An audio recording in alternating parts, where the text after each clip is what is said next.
ओम शांति। आज है अव्यक्त बाप दादा के महावाक्य। तो आज सुनेंगे अव्यक्त मुरली। आज ओम शांति। 23 जनवरी 2022 अव्यक्त बाप दादा के महावाक्य। रिवाइज तारीख 29 दिसंबर 89। पढ़ाई का सार, आना और जाना। आज मुरलीधर बाप अपने मास्टर मुरलीधर बच्चों को देख रहे हैं। सभी बच्चे मुरली और मिलन के चात्रक हैं। ऐसे चात्रक शिवाय ब्राह्मण आत्माओं के और कोई हो नहीं सकता। यह ज्ञान मुरली और परमात्मा मिलन न्यारा और प्यारा है। दुनिया की अनेक आत्माएं परमात्मा मिलन की प्यासी है, इंतजार में है, लेकिन आप ब्राह्मण आत्माएं दुनिया के कोने में गुप्त रूप में अपना श्रेष्ठ भाग्य प्राप्त कर रही हो, क्योंकि दिव्य बाप को जानने अथवा देखने के लिए दिव्य बुद्धि और दिव्य दृष्टि चाहिए, जो बाप ने आप विशेष आत्माओं को दी है। इसलिए आप ब्राह्मण ही जान सकते हो और मिलन मना सकते हो। दुनिया वाले तो पुकारते रहते हैं, एक बूंद के प्यासे हम, और आप क्या कहते हो, हम वर्षे के अधिकारी हैं। कितना अंतर है, कहाँ प्यासी और कहाँ अधिकारी। अभी भी सभी अधिकारी बनकर अधिकार से आकर पहुँचे हो। दिल में ये नशा है कि हम अपने बाप के घर में अथवा अपने घर में आए हैं।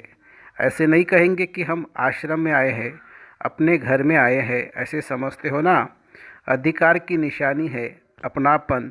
अपने बाप के पास आए हैं, अपने परिवार में आए हैं। मेहमान बनकर के नहीं आते, लेकिन बच्चे आए हैं, अपने घर में आए हैं। चाहे 4 दिन के लिए आते हो, लेकिन समझते हो मधुबन अपने स्थान पर पहुँचे हैं।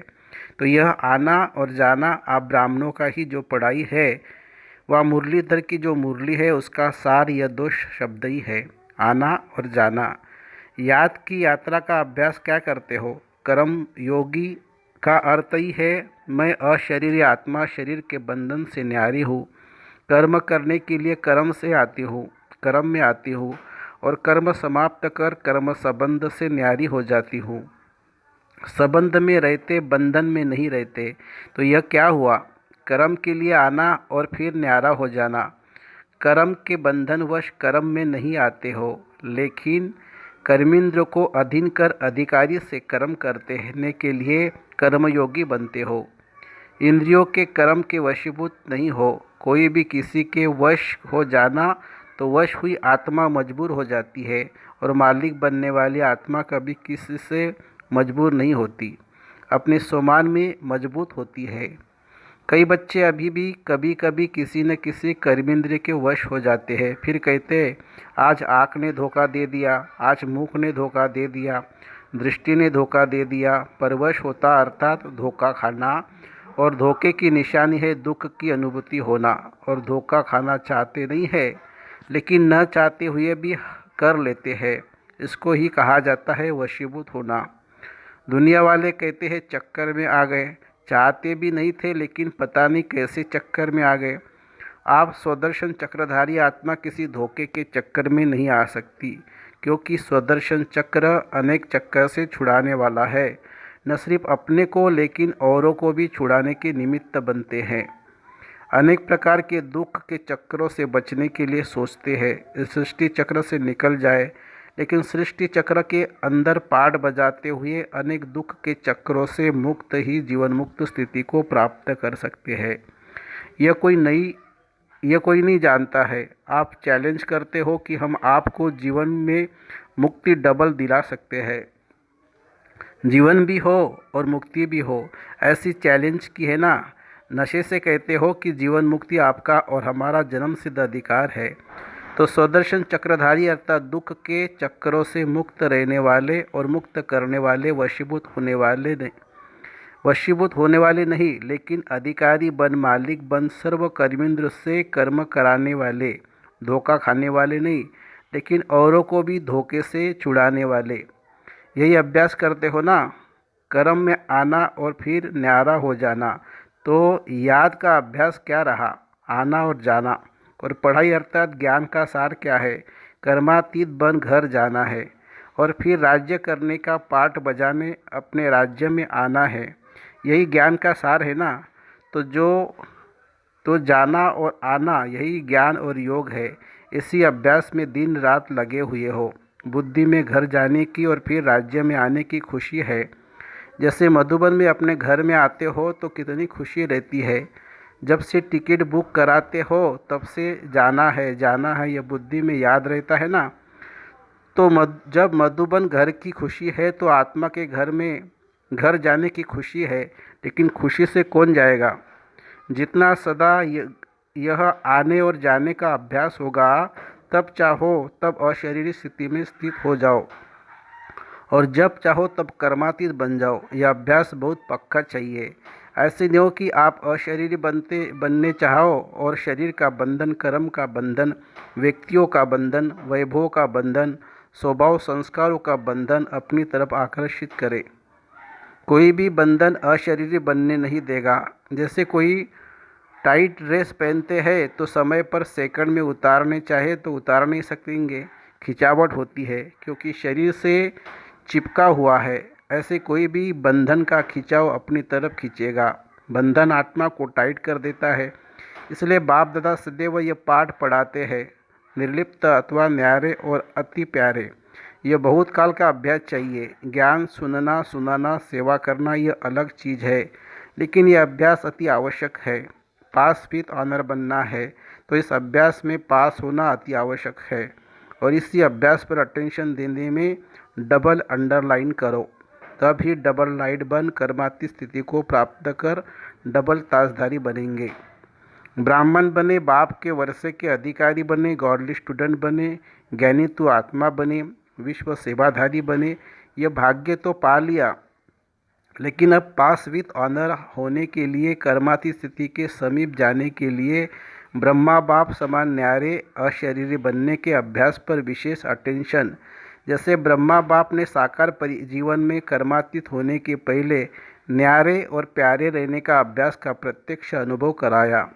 जो सभी बच्चे अनुभव सुनाते हो, सुनते हुए न्यारे, कार्य करते हुए न्यारे, बोलते हुए न्यारे रहते हैं थे। सेवा को व कोई कर्म को छोड़ो नहीं, लेकिन न्यारे हो। लास्ट दिन भी बच्चों की सेवा समाप्त की। न्यारापन हर कर्म में सफलता सहज अनुभव कराता है। करके देखो। 1 घंटा किसी को समझाने की भी मेहनत करके देखो और उसके अंतर में 15 मिनट में सुनते हुए, बोलते हुए न्यारेपन की स्थिति में स्थित होके दूसरी आत्मा को भी न्यारेपन की स्थिति का वाइब्रेशन देकर देखो। जो 15 मिनट में सफलता होता है वह 1 घंटे में नहीं होती है। यह प्रैक्टिस ब्रह्मा बाप ने करके दिखाई। तो समझा क्या करना है। पहले निमित्त तो टीचर है, फॉलो फादर करेंगे ना। पहले निमित्त तो टीचर्स है, फॉलो फादर करेगी ना। सेवा का विस्तार भल कितना भी बढ़ाओ, लेकिन विस्तार में आते सार की स्थिति का अभ्यास कम न हो। विस्तार में सार भूल न जाए। खाओ पियो सेवा करो, लेकिन न्यारेपन को नहीं भूलो। वाणी द्वारा भी कहाँ तक सेवा करेंगे, कितनों को करेंगे। अब तो रूहानी वाइब्रेशन, अशरीरपन की स्थिति के वाइब्रेशन, न्यारे और प्यारेपन के शक्तिशाली वाइब्रेशन वायुमंडल में फैलाओ। सेवा की तीव्र गति का साधन भी यही है। दूसरों की सेवा करने के पहले स्वयं इस विधि में संपन्न होंगे, तब सेवा की सिद्धि को प्राप्त करेंगे। अब वाणी में आना सहज हो गया है और दिल से भी कहते हो, क्योंकि अभ्यास पक्का हो गया है। ऐसे यह अभ्यास भी नेचुरल हो जाएगा। इस नेचुरल अभ्यास से ही नेचर बदली होगी। चाहे मनुष्य आत्माओं को नेचर, चाहे प्रकृति नेचर। समझा? मुश्किल तो नहीं लगता है। बड़े ते बड़े बाप के बच्चे और बड़े ते बड़े प्राप्ति के अधिकारी है, तो उसके लिए कोई बड़ी बात नहीं है। अटेंशन रखना तो आता है ना, कि टेंशन रखना आता है। निजी संस्कार अटेंशन के है। जब टेंशन रखना आता है तो अटेंशन रखना क्या बड़ी बात है। टेंशन रखने में तो आदती हो गए ना। अटेंशन का भी टेंशन नहीं रखो, लेकिन नेचुरल अटेंशन हो। कई ऐसा भी करते हैं, अटेंशन का भी टेंशन बदल देते हैं, लेकिन अटेंशन को अटेंशन के रूप में रखो, बदली नहीं करो। ओरिजिनल अभ्यास आत्मा को न्यारे होने का है। न्यारी थी, न्यारी है, फिर न्यारी बनेंगी। सिर्फ अटैचमेंट न्यारा बनने नहीं देता है। वैसे आत्मा की ओरिजिनल नेचर शरीर से न्यारे रहने की है, अलग है। शरीर आत्मा नहीं है, आत्मा शरीर नहीं है, तो न्यारे हुए ना। सिर्फ 63 जन्मों से अटैचमेंट की आदत पड़ गई है। ओरिजिनल तो ओरिजिनल ही होता है ना। अच्छा, डबल विदेशी भी बहुत पहुंच गए हैं। नया वर्ष मनाने के लिए मेहमान बन कर के आए हो या बच्चे बन कर के आए हो? अपनापन लगता है ना। बाप दादा भी बच्चों को अपने घर में देख हर्षित होते हैं। बच्चे सदैव घर का श्रृंगार होते हैं। बच्चों से मधुबन सज जाता है। इसलिए बाप दादा अपने घर के श्रृंगार को देख खुश हो रहे हैं। चाहे भारतवासी चाहे विदेशी, दोनों ही घर के श्रृंगार है।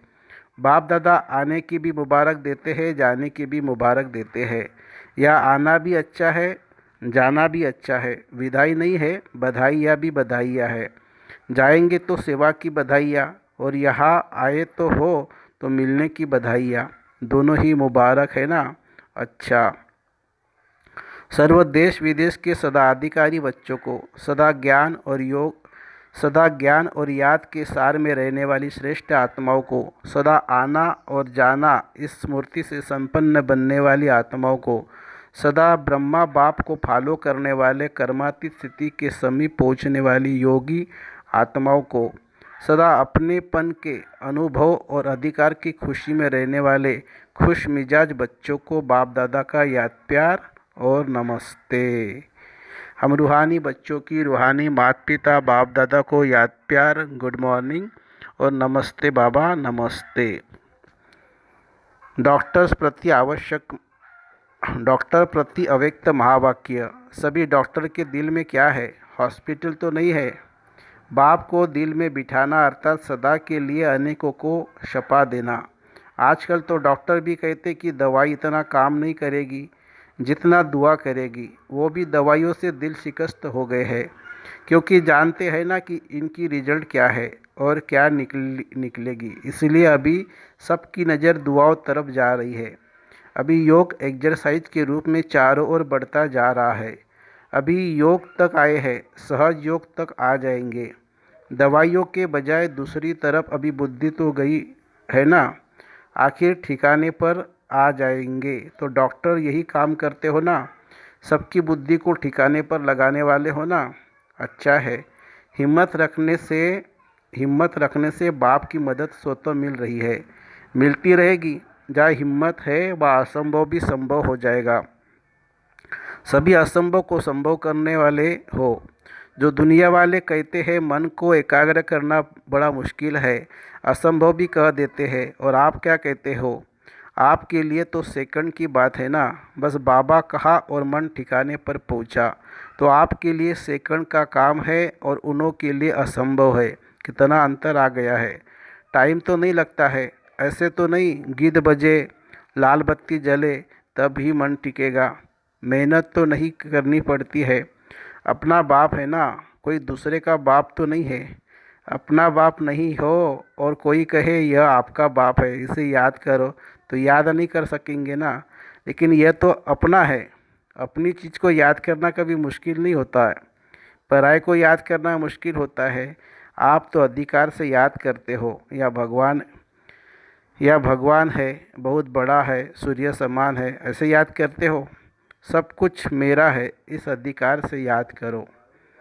रूहानी गुलाब बन सारा दिन खुशबू फैलाते रहो। खुशबू ऐसी चीज़ होती है जो दूर वालों को भी आकर्षित करती है, दूर से ही खींचेंगे। यह खुशबू कहाँ से आ रही है?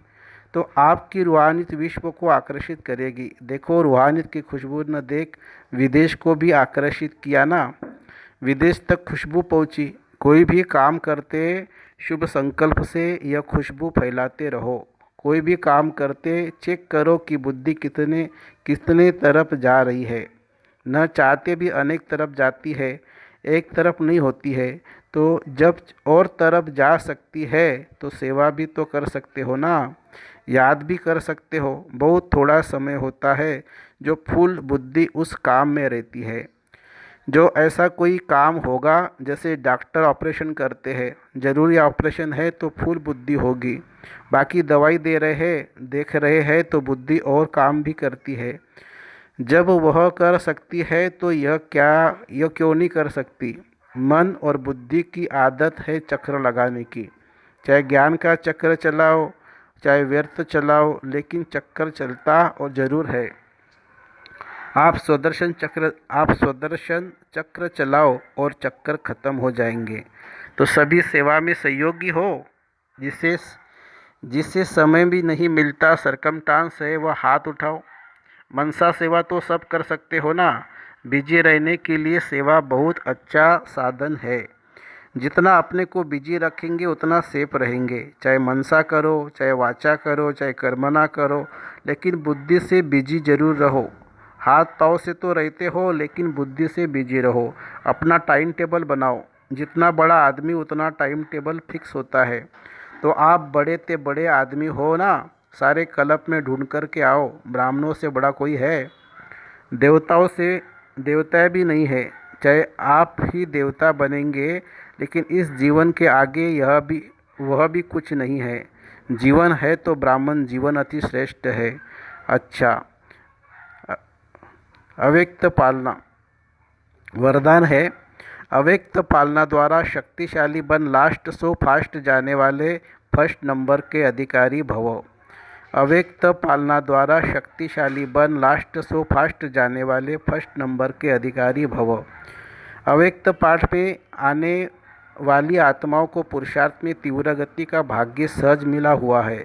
यह अव्यक्त पालना सहज ही शक्तिशाली बनाने वाली है। इसलिए जो जितना आगे बढ़ाने चाहे बढ़ सकते हैं। इस समय लास्ट सो फास्ट और फास्ट सो फर्स्ट का वरदान प्राप्त है।